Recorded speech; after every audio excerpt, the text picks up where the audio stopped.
Assalomu alaykum qizlarjonlar, sog'misizlar, omonmisizlar?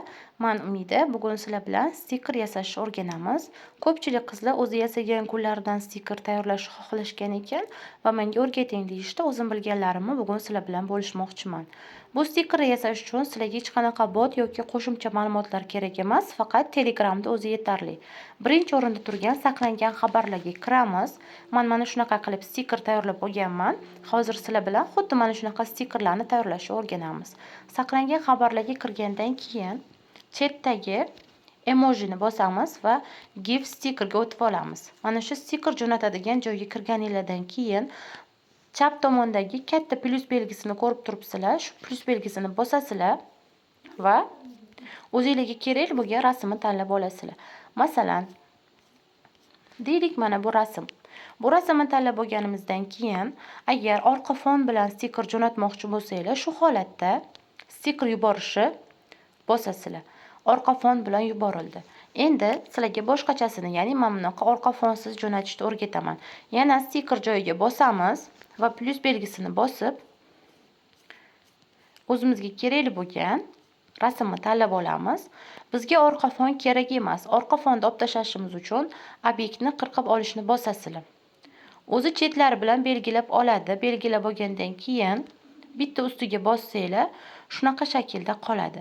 Agar chetlari bilan o'chirmoqchi bo'lsanglar, o'chirish tugmasini bosib, ortiqcha joylarini bemalol o'chirib tashlasanglar bo'ladi shunaqa shaklda.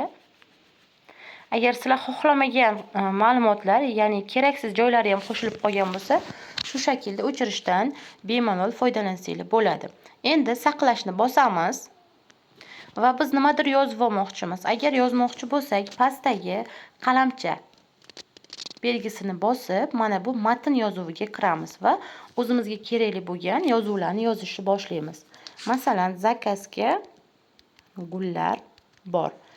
Endi chetidagi yozuvini shaklini o'zgartirmoqchi bo'lsanglar, kirib o'zingizga kerakli bo'lgan mana o'zimizga kerakli bo'lgan shaklda tayyorlab olsak bo'ladi. Xohlasanglar orqa fon bilan, xohlamasanglar orqa fonsiz bemalol tayyorlab olsanglar bo'ladi.